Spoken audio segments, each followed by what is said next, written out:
नमस्कार दोस्तों। जैसा कि आप सब लोग जानते हैं कि हम इनकम टैक्स और जीएसटी पर काफी अपडेट्स आपके साथ शेयर करते हैं।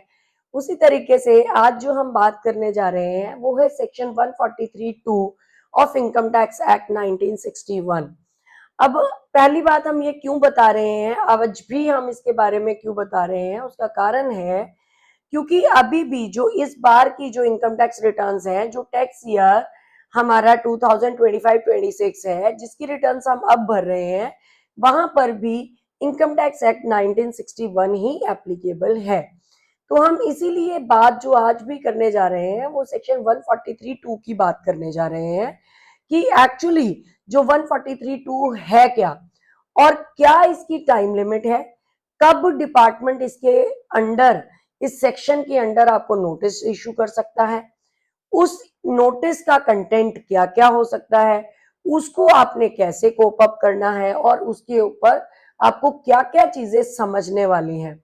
समहाउ जैसे ही इनकम टैक्स की नोटिस की बात आती है तो बहुत बार लोग परेशान हो जाते हैं। दो ही चीजें होती हैं, या तो लोग बहुत ज्यादा परेशान हो जाते हैं, या फिर ऐसा हो जाता है कि इग्नोरेंस की वजह से भी हमारी जो इस तरीके की जो डिपार्टमेंटल हमारे साथ इश्यूज हैं वो बहुत बढ़ जाते हैं। लेकिन मेरी एक रिक्वेस्ट है कि जब भी आपको कोई भी इनकम टैक्स नोटिस आए, उसको इस तरीके से सिंसेरली लेके कि क्या उसका कंप्लायंस है, तो do compliance according to the provisions, ताकि आने वाले समय में आप किसी भी परेशानी में ना फंसे। तो चलिए मेरे साथ इस वीडियो को एंड तक देखते हैं और देखते हैं कि 143(2) है क्या। सबसे पहली बात कि डिपार्टमेंट 143(2) का जो नोटिस है वो कब तक इशू कर सकता है। तो सबसे पहली बात, with in 3 months from the end of the financial year.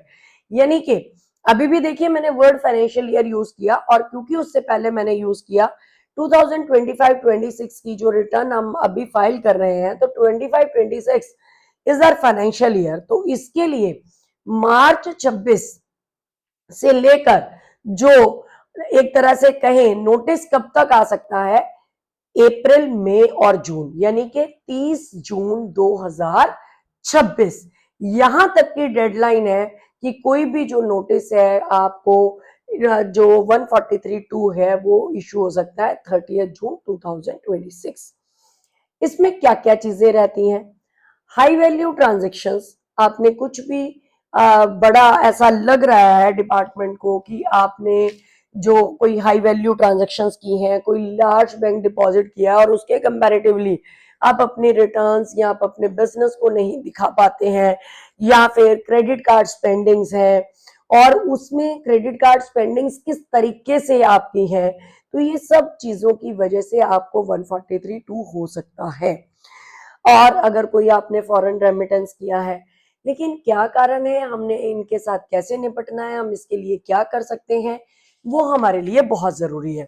हमें ये बताना है, हमें ये देखना है कि जो एआईएस और TIS, AIS means annual information statement, उसमें जो भी हमारी इनकम या जो भी हमारे सोर्सेज ऑफ फंड्स आ रहे हैं, क्या उनसे हमने बिल्कुल तरीके से और बिल्कुल उनको लाइन के साथ वैसे ही रिपोर्ट किया है, या फिर कोई भी आपने रिफंड क्लेम किया, क्या वो कोई अनजेन्युइन रिफंड है, ऐसा तो नहीं है।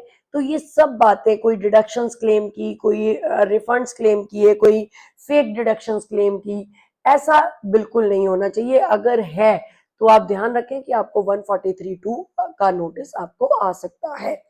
तो इसको सही करने के लिए कि ऐसा ना हो, उसका सबसे बढ़िया बात यह है कि आप अपने इनकम टैक्स रिटर्न की एआईएस और टीआईएस और 26AS को देखते हुए आप रिटर्न भरें।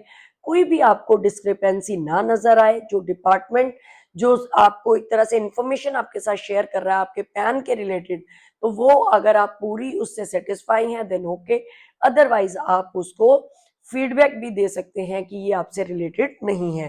तो ये सब करते हुए कोई भी आपने प्रॉपर्टी सेल की है, उसका कैपिटल गेन क्या कैलकुलेट किया, या कैसे उसका टैक्स बना, या फिर वो कैपिटल गेन नहीं हुआ, और ये सारी चीजें अगर आप ध्यान से बिल्कुल ठीक रिपोर्ट करेंगे तो ये ऐसा चांसेस है you will not gate notice under section 143(2).